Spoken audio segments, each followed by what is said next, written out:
Welcome to Ignite Story Labs, and today we are going to be discussing story surges. So in the story code, we have power shifts. And one of the most powerful power shifts is what's called a power surge. It doesn't show anyone moving and shifting on the story cone or throughout the story, but it's internally very powerful. It's when we get a powerful insight or the character gets a powerful insight. So this is a brand new segment that we're doing called Story Surge. And we want to interview different people that have had a movie or a book that has really impacted their life in a very powerful way. So today we are welcoming Cassie Selleck.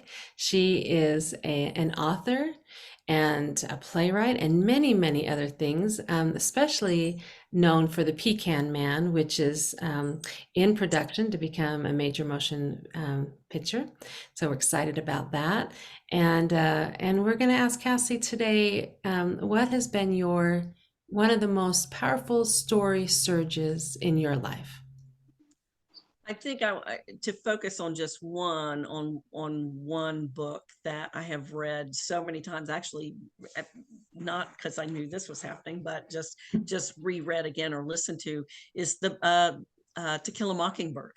Mm. I read that as a young child. I was an avid reader and read it many times before it was ever assigned in a classroom. And I remember so much about it. I think one of the things that I connected with so much was that there was finally a character who reflected me, and that was Scout. Yes. And she was this little girl who hated being relegated to a girl's role, hated wearing frilly things, hated being only a girl, just a girl. And, but a girl with a father who was very progressive for the time and very loving, not so much active with the children, but just such a good role model. And I just didn't have that. I didn't have the role model of a really good man in my life. So it was profound for me. He almost became a surrogate for me, really. I know personally the father-daughter connection was powerful for you, but I also think growing up in the South that there were a lot of racial insights for you as well in the book. Would you say that? Absolutely. Absolutely. I lived at the time, because this was in the 60s. I grew up in the 60s and the 70s, and it was very much a time. I was in fifth grade before we integrated the schools in Florida. So I Wow. lived in sort of a white bubble for a long time. But this gave me great insight into injustice. My mother said that from the time I was young, said I should be a lawyer because I came into the world railing against injustice. And that it explains a whole lot about me. Even for those who know me, explains a lot about me. But yeah, it was just so unjust what happened to the characters. But the book also made these characters, the good ones and the bad ones, it gave you insight into why they were the way they were. Yeah. And so I just got a real clear perspective on what it takes to understand people. And that is to do what Atticus Finch says, to crawl into their skin and walk around a while. Yes. And so that's how I learned to view the world. And so when the schools integrated in sixth grade for me, it was not a bad thing. It was a good thing for me. And I met my dearest friend in life the first day, who was a Black girl. And, I just was, it opened me to so many more relationships and experiences that many of my friends did not have, because they didn't have that experience. They didn't have Atticus Finch and Scout Finch as role models. How has this affected you? You became a writer. And do you feel like this has carried you through, not just, well, going beyond your elementary school and junior and high school? Absolutely. I think there's not much that I do that can't be related back to my the empowerment of this book, because it did empower me. Empowered me to speak up. It empowered me to do the right thing, even when the right thing was not really the socially accepted thing. um it made me the writer I am today. I would not, without that book, I would not be the writer I am today. I don't think I'd be the human being I am. I know we can say which came first, the chicken or the egg, but I relate it all back to, I remember specific epiphanies of what the characters did and how they worked within the system that they had.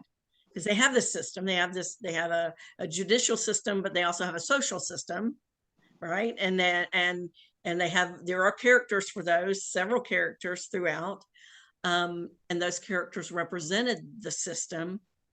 And I remember, and I didn't have this language, of the story code to relate it to, but I remember thinking how hard it was for everyone. I mean, the jury that convicted Tom Robinson of a rape that he clearly did not commit, all white men, all thinking that they were protecting women, and no excuse for them at all. But I remember thinking, and the judge who has to be a judge and rule and follow the rule of law, and yet he knows the man is innocent. Oh. And he's trying his best to do what he can to help Atticus, because Atticus is also has been assigned something outside of social acceptable things to defend a black man against raping a white woman. And so they all have to take on these roles, and they're all impacted by the system they're in. I love the scene where the kids come to the jailhouse, even though they're not supposed to. And there's a growing mob wanting to lynch Tom Robinson. Mm-hmm. And there, in the midst of them, Scout calls out, "Hey there, Mr. Cunningham," Yeah. and talks to him about his boy. He's a good boy. And Yes. and it just diffuses that scene. It is so Yes. wonderful. And it humanizes even the darker characters in this That's movie. exactly what I was about to say. It humanizes even the bad guys. Yeah. I totally see the seeds of the Pecan Man in this, Cassie. Yeah, I was thinking the exact same thing. And it's such a wonderful story. If this was the inspiration that started it, wow. Yeah. I mean, wow. Yeah, and I tried to not be like too on the nose with it, because Oh, you're not. but I did. I tell you, one of the things that are really, as a writer, what it did for me, and as a human being, but as a writer especially, was to develop characters that, even though they were flawed, even the best characters could be flawed, and even the worst characters could have some hope of humanity in them. And I learned that story was much more powerful than stories that have this protagonist who is perfect and a antagonist who is perfectly evil, because that's just not how life is.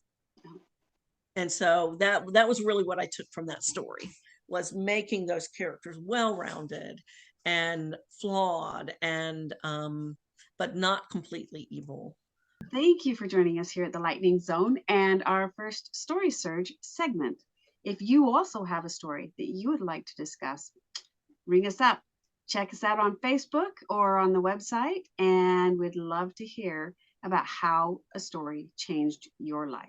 Thanks for joining us today, and thank you, Cassie, for being with us.